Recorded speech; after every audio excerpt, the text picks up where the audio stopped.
Hi, uh, I'm Zane Stein for the Astrology Collective, and I'm here with John Green. Asked a few questions. How you doing, John? I'm good, thanks. Thank you for interviewing me. It's great. Good to have you here. I'd like to start off asking you tell me a little bit about yourself. Where are you from originally? Well, I was born in London, in the UK, and lived there for most of my life, actually. So sort of born and bred London, and then finally, about a year ago, I've moved further north in the country, out to more of a town, sort of out of the big city. I think it's an age thing. I don't know. But yes, I've been in the UK all my life, and sort of basically did a whole gamut of jobs, lots of different things, and then finally sort of found my way through to astrology, which is how I've ended up here now. We'll get to that. So most people, when they're children, have like something they want to be when they grow up. Sometimes several different things, depending upon their ages. Was there anything that you remember you were growing up? I really want to be this when I grow up. Yeah. And weirdly, the first thing I wanted to be was a pig farmer. And I was just very into pigs when I was little, and I thought that would be a great job. So that was my very first thing that I got excited about. And then as I got older, I toyed with the idea of becoming a doctor. Um, uh, I think even a priest for a while. I was thinking about that. I don't know. I think it was I was looking for these sort of, I don't know, maybe high profile jobs or something that interacted with people when that came along. And then I hit my teens and I wanted to be a rock star. And that took over most of my 20s of trying to be one. I was in a number of bands, I was singing, I was um, playing keyboards and stuff like that. And I had great fun, but never quite became that rock star that I wanted to be, but never mind. So did any of the bands ever actually cut an album?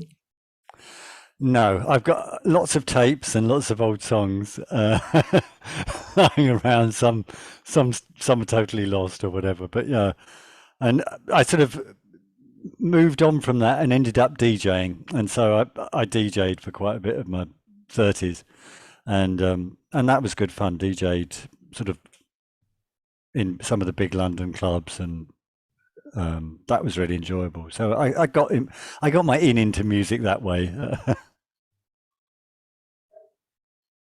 I've loved music my whole life, but I've never wanted to play it. I always just wanted to surround myself with it. So I probably would have been there if you'd been playing in the U.S. when I was growing up. Um, so I understand that one of the things that I read that you were a research chemist. What was that about? Yeah, I was working in the. I mean, my studies were all sort of science based when I was at school, and I went on from there. So I biology, chemistry, etc.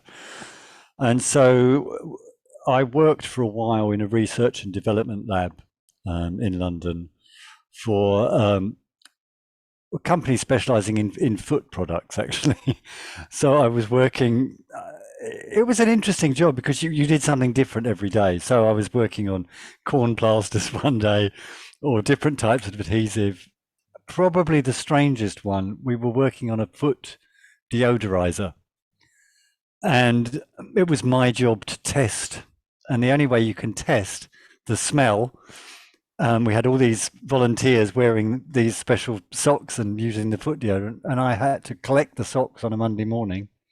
And the only way you can test it, there's no machine, you have to use your own sense of smell. And it has to be the same person so that it's a standard scale each week. So that was my Monday morning job for a while. I can honestly say that that sounds like a job that would be my least favorite if I had done that. Yeah, it wasn't the best part of the job. I enjoyed lots of other parts of it, but yeah. So I mean, science has always fascinated me, which is why I've always, never got involved in that sort of science versus astrology thing, because I think we can work with both, and there are different paradigms, and astrology works in a certain way, and I don't think it has to be anti-science. Neither does science have to be anti-astrology. Yeah, well, I don't know any astrologer that will disagree with you there. I even know a couple of astronomers that are borderline agreement with you. Um, so you're an astrologer, a consultant, and a writer, and a tutor for the Center for Psychological Astrology. Were you into psychology before you got into astrology, or did astrology come first and then grow into psychology, or were they concurrent? Um, I actually psychology came first, and I think because I had that sort of science background, I sort of veered into psychology and studied that first. So that was the first bit, and I was sort of reading Freud and Jung and all the sort of classics as I was growing up and stuff like that. And that always fascinated me. And so I later got into astrology more through sort of occult studies, actually. In the I was studying the occult, and astrology kept coming up, whether it was in relation to tarot or relation to magic, etc. And I thought, well, I need this to put to link between things. And so that's when I started studying astrology. And I think because I always had the interest in psychology, it meant that as I was studying astrology, I got more fascinated in the psychological astrology side of things, and shifted towards that, which is how I ended up at the Centre for Psychological Astrology, where Liz Green was, and training there, and getting my training there, and getting my diploma there. And then luckily from there ended up teaching for them. Liz was liked what I did, and so I started off, teaching a foundation course there, and sort of moving on from that. Were you a student of other astrologers? I mean, do you attend any classes, or you start out being self-taught with astrology? Um, I've mostly attended. We all do tons of reading, and Yeah. I mean, I think every astrologer. But no, I actually started on a local astrology course. It was just run by the adult education department in the area I was living. Um, and I just started off with an evening class with a couple of friends. And the lady there who was teaching it was into people like Liz Green, Nick Campion, people like that. And so she took us to see people like that when they were lecturing. And then I fed into it, and went to the CPA when obviously Liz was there, but also people like Melanie Reinhardt was there, and Lynn Bell, and Charles Harvey, and people like that. So there was, an exciting body of people teaching for it. Sounds like it would serve to make you excited about the whole thing. I mean, meeting or at least hearing those luminaries in the astrological community, and realizing, hey, I'm on the same level with them, or I can be. Well, that's the thing. I think that's what inspires you. And I think it's what also inspired me to teach. Because, I think when you sort of start off, and you're sitting in the company of great astrologers, and you hear them teach, and their different ways of doing it and how they bring it alive, I think, that inspired me, that I wanted to excite people in the same way. I wanted people, to help get people interested in astrology, which is why I started off teaching foundation level, and I still teach foundation level, because it's that very first, contact someone makes with the astrological world. And one, I think it's so important for them, and two, it's so exciting to do, because you're the one inspiring them to take those Yeah, steps. to me, there's nothing more rewarding to have somebody come back to you later and thank you for how much they learned from you. I mean, Yeah. or how much you awoke something in them. Like we all have a teacher when we were growing up that we remember more than all the others, and it was the one that encouraged us to want to learn. Absolutely. And I think also what certainly my favorite teachers are the ones that encourage you to think for yourself. So they weren't just teaching you, but they were encouraging you to use your brain to work out how it all worked. And that's, I think those are the most inspiring teachers. And that's what I try and do, is not to just teach a rigid rule, but how you can work with it all and find your own sort of path in astrology. Um, so you launched your own school in 2015, the Mercury Internet School of Psychological Astrology. Tell me just a little bit about the school. Yeah, it's basically um, I've been teaching for the CPA, the Centre for Psychological Astrology, with Liz, and Liz had decided to stop doing the diploma course at that school, and I realized that there was a need. Not everyone wants to study to a diploma or get a piece of paper, but there are plenty of people that do feel that's an important part of it and want that validation of having people look over their work. And so I felt there was a need for it. And I'd sort of developed this diploma program, and I put it to Liz and said, this is what I'd like to do. If you don't want to do it anymore, I might set up my own school. And she was incredibly encouraging and said, yeah, go for it. And so that's how I ended up setting it up and having Liz's support for it, which was wonderful. And so that's the basic idea of it, is to, have lessons, etc., that lead you up to that sort of diploma level of expertise in astrology. So that was the initial idea with it, and it's been going really well since we started in 2015. So I'm very pleased with how it's He's like yesterday. attracted people. So both the center, the CPA, and your school have psychological astrology in the titles. Yeah. So what is psychological astrology? How would you define that, somebody who didn't understand the phrase? Yeah, I mean, I think it's one of those ones we sort of bandy around, and I think it can mean all things to all people. The way my take on it is that I'm and my schools are more focused on how people are, how they develop, what's going on in their lives, the patterns they fall into, the problems they fall into, how to encourage them to develop their own skills. So it's taking it from the idea of, that we've all got a psyche, we've all got a way of thinking about things, and we all interact with people in different ways.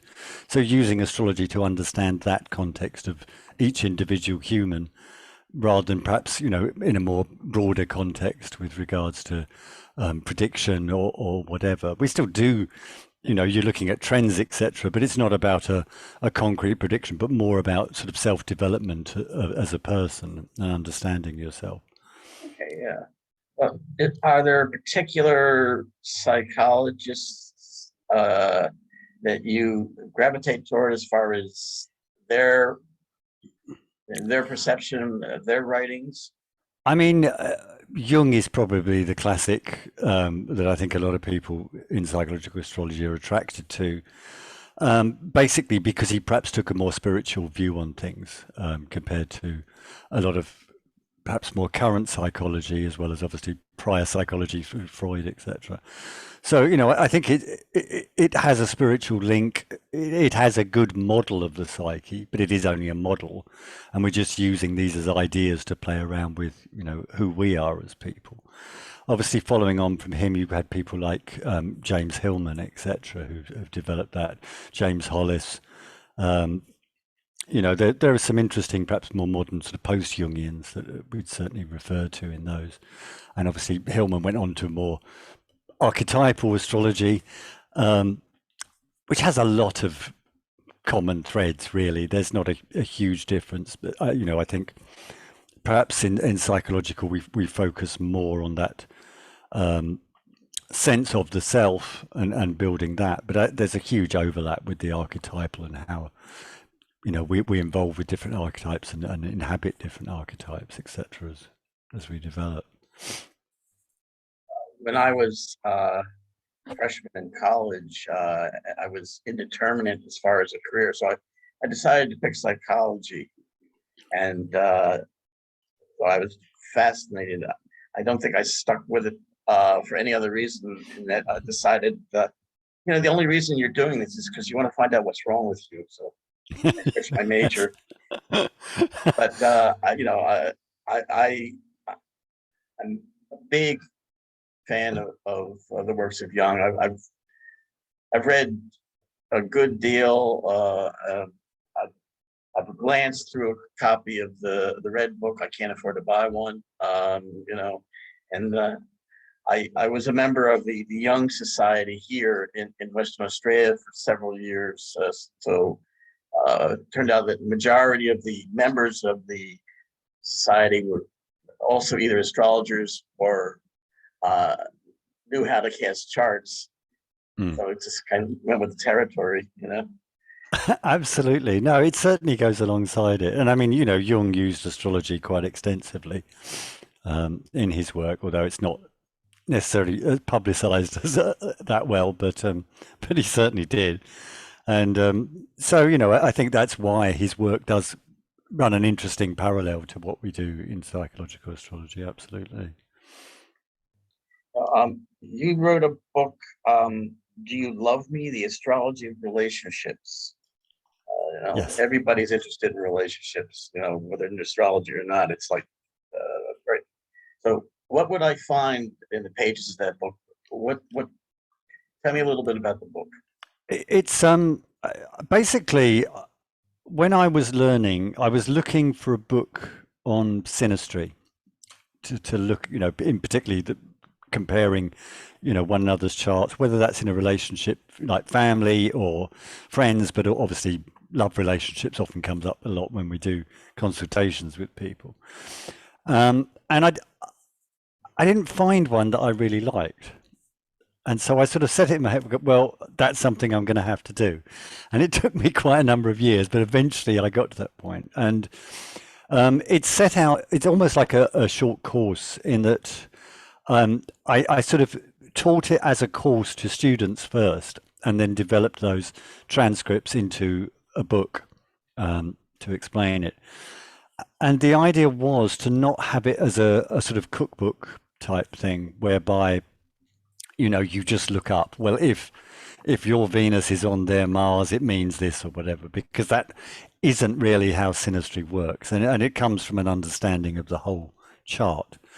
So that was the basis of my book, was that it's probably disappointing to some people because they can't just look up one thing from another. But if you want to understand synastry and you want to learn how you can do it for everybody by, learning, if you like, how to work it out rather than to just look up the answers type thing, then that was the idea of the book, that it would help you work through, okay, what's important to look at? How do I look at this? And so, we're looking at not just, well, if your planet is here on their moon, but what is their moon doing in their chart? What does that moon mean to them? So you're looking at it in far more depth, and you're taking each individual as an individual and then expanding from there. So that was the idea, is to have a book that I felt was lacking, in the marketplace, if you like. And hopefully that worked. But that was the reason. It really sounds good. I know Cookbook Astrology has its place, but in my mind, its only place is as a textbook to help beginners, not as an instruction manual. I mean, otherwise, all you do is keep going back, and you don't think for yourself, and you don't learn how to synthesize. So it sounds like what you're talking about is, okay, let's look at the two gestalts and how they interface with each other. That's right. Yeah. So absolutely, it's all about the synthesis, and that's what it focuses on. How do you synthesize these things? What are you looking for? So yeah, absolutely. And you're right. The cookbook thing is great when you're starting out.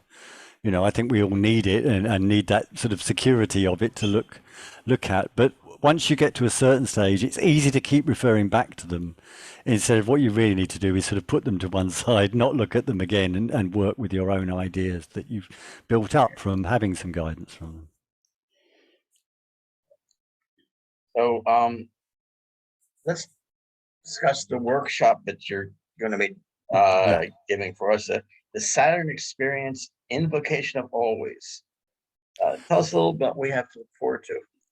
What I wanted to do,